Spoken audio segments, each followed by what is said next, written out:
They got along quite well at first, but when they reached the middle of the river, their raft was carried away by the swift current, farther and farther away from the road of yellow brick.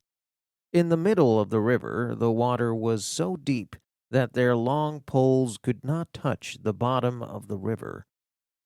"This is bad," said the Tin Man, "for if we cannot get to land, then the current will carry us away to the country of the Wicked Witch of the West, and she will enchant us and make us her slaves."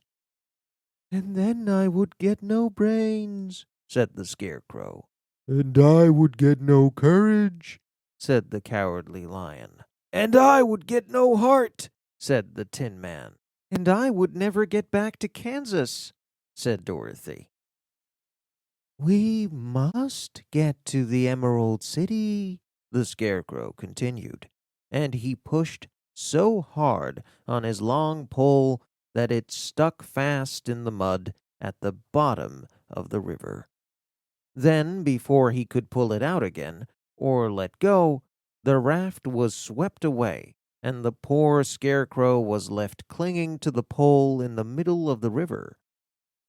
"Goodbye," he called after them, and they were very sad that they had to leave him. Indeed, the Tin Man began to cry, but fortunately remembered that he might rust, and so dried his tears on Dorothy's apron. Of course, this was a bad thing for the Scarecrow. "I am now worse off than when I first met Dorothy," he thought.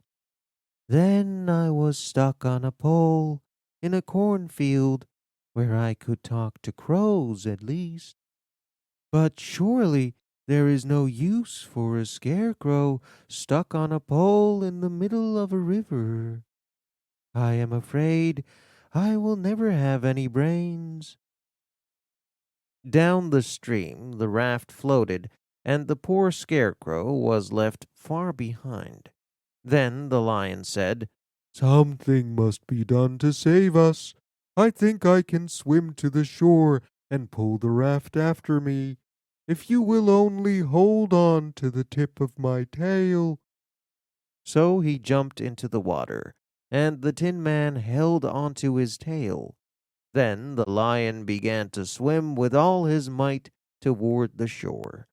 It was hard work, although he was so big, but gradually they were carried out of the current, and then Dorothy took the Tin Man's long pole and helped push the raft to land.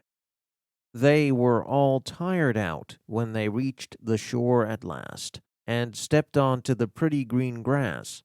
They also knew that the stream had carried them a long way past the road of yellow brick that led to the Emerald City.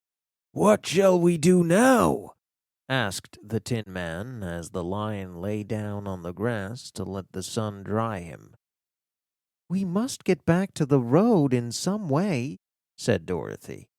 "The best plan will be to walk along the riverside until we come to the road again," remarked the Lion.